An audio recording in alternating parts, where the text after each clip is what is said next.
Hi guys, let's start the next video of our model auxiliaries class 6 to 8। जैसा कि हम लोगों ने पिछली क्लास में वीडियो अपलोड किया था जो मॉडल ऑक्सिलरी था, जिसमें हमने can, could, may, might, should in 5 auxiliary का यूज़ किया था। आज उससे हम आगे की वीडियो को अपलोड करेंगे जिसमें हम must, ought to, has to, have to, had to, will have to का यूज सीखेंगे आज हम लोग। तो आइए सीखते हैं हम लोग must। must का यूज होता है अवश्य और चाहिए, यानी कि अवश्य चाहिए।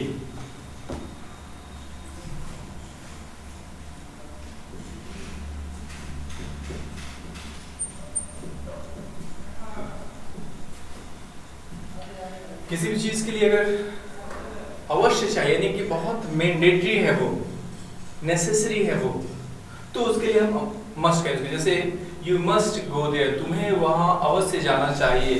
क्या करेंगे हम? You must there. हमें इंग्लिश अवश्य सीखनी चाहिए। क्या होगा? We must learn English। तो ये रहा must का यूज। must के बाद क्या आता है? should पढ़ा, चाहिए, must अवश्य चाहिए। एक आता है ought to, ठीक है? ought to।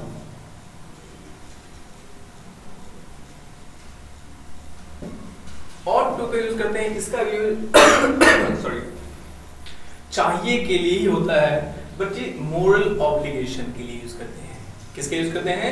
Moral obligation. जैसे मोरल ऑब्लिगेशन क्या होता है कि वी शुड ड्रिंक टी, हमें चाय पीना चाहिए।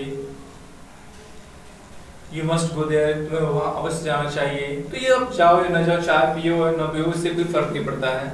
लेकिन एक होता है कि आपको करना ही चाहिए। जैसे we ought to love our country, we ought to love our country। हमें अपने देश को प्रेम करना चाहिए, आप चाहो या ना चाहो। If you are citizen of India, so it's your responsibility। It means we ought to respect, we ought to love our country। ये होता है moral obligation। ये obligation है, आपको करना ही करना है। जैसे we ought to respect our elders, we ought to respect our elders। हमें अपने बड़ों का आदर करना चाहिए। जो आपसे बड़े हैं उनका आपको सम्मान करना चाहिए। ये क्या है? मोरल ऑब्लिगेशन है। अब चाहे ना चाहे अलग की बात है, बट इट्स मोरल ऑब्लिगेशन। तो इस ought to यूज के मोरल ऑब्लिगेशन के लिए।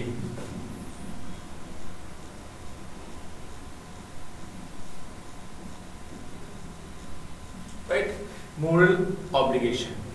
जैसे we ought to respect, we ought to respect our teachers, we ought to respect our teachers। हमें अपने टीचर्स का सम्मान करना चाहिए। ये भी मोरल ऑब्लिगेशन होता है, एक हमारी नैतिक जिम्मेदारी होती है। Moral obligation, we ought to respect our teachers। तो ये हो गया हमारे 3 शुड, मस्ट और ought to।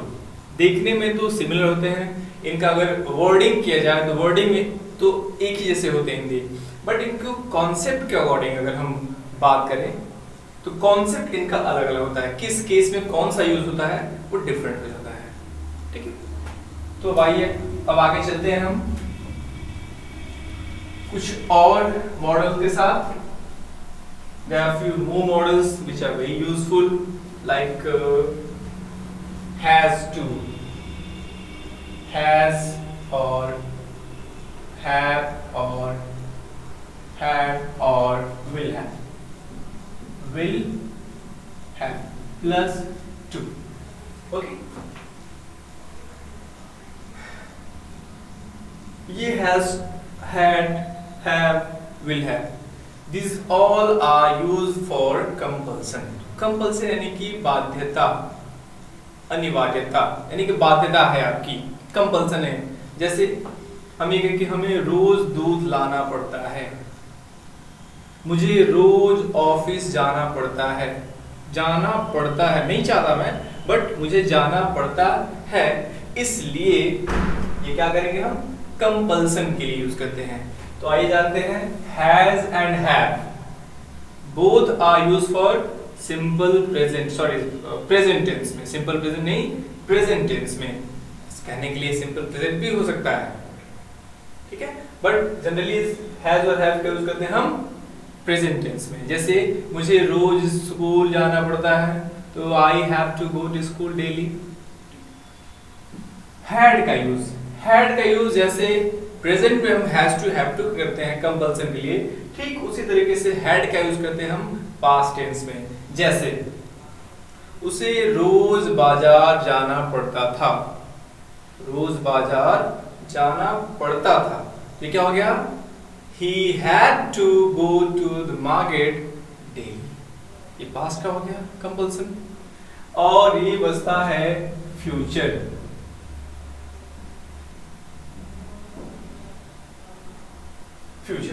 तो फ्यूचर में क्या होता है, फ्यूचर की जैसे बात करें हम, तो फ्यूचर में मुझे कल दिल्ली जाना पड़ेगा, तो कहेंगे हम I will have to go to Delhi tomorrow. तुम्हें यह किताब खरीदनी पड़ेगी, you will have to buy this book. ये फ्यूचर की कंपल्सन है, ओके। तो ये हो गया प्रेजेंट, पास्ट और future. It means these are used for compulsion, these are used for compulsion। has और have प्रेजेंट के लिए, had पास्ट के लिए, एंड will have फ्यूचर के लिए।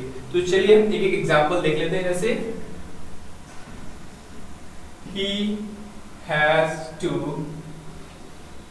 cook food, cook, उसे खाना बनाना पड़ता है, ये किस में हो गया हमारा, प्रेजेंट में। एक पास्ट में देख लेते हैं, she had to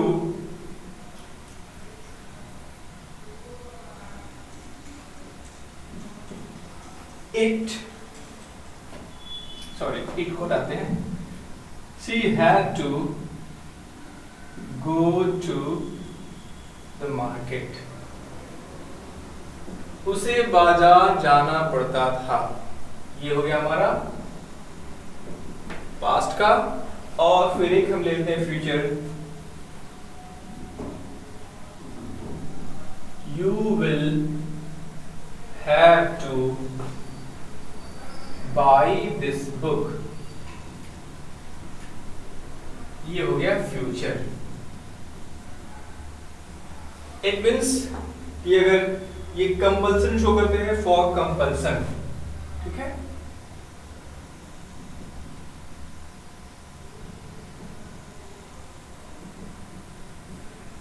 for compulsion यानी कि आपकी बाध्यता को शो करेगा, आप चाहो या नहीं चाहो आपको काम करना ही पड़ेगा, इसलिए हम इन मॉडल्स का यूज करते हैं, ठीक है। तो आइए चलते हैं एक और मॉडल का यूज देख लेते हैं।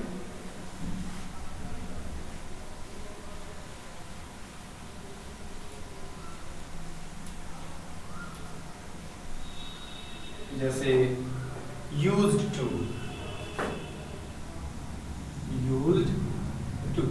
ये पास्ट की हैबिट को, this modal is used to express past habit like,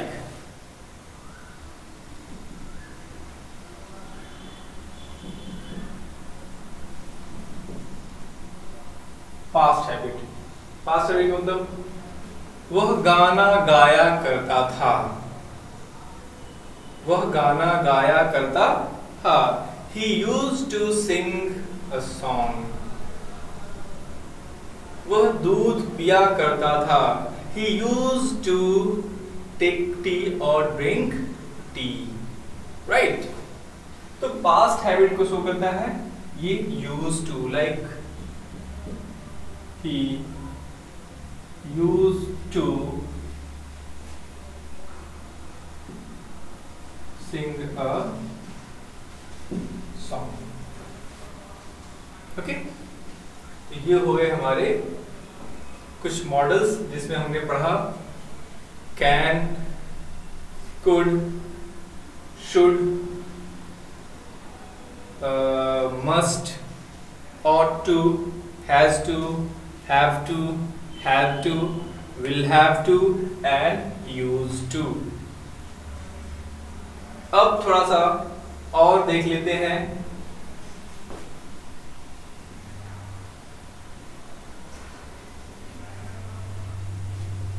model पे ये आज का लास्ट वीडियो है, तो एक और करते हैं नीड का यूज।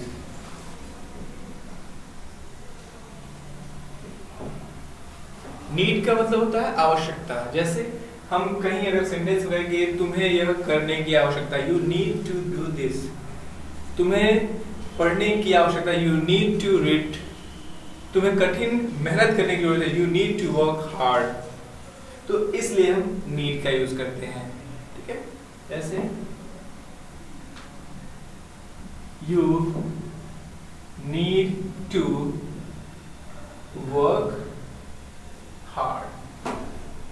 ओके गाइस, तो ये नीड का यूज आज हमने पढ़ा। एक डेयर होता है, डेयर को तो हिम्मत करना। जैसे आप लोगों ने सुना होगा कि हाउ डेयर यू, तुम्हारी हिम्मत कैसे हुई। How dare you to talk like that, तुम ऐसे बात करने की हिम्मत कैसे की। How dare to touch this phone, तुम्हारी इस फोन को टच करने की हिम्मत कैसे हुई। यानी कि हिम्मत करना, साहस करना, इसके यूज करते हैं हम डेयर का। जैसे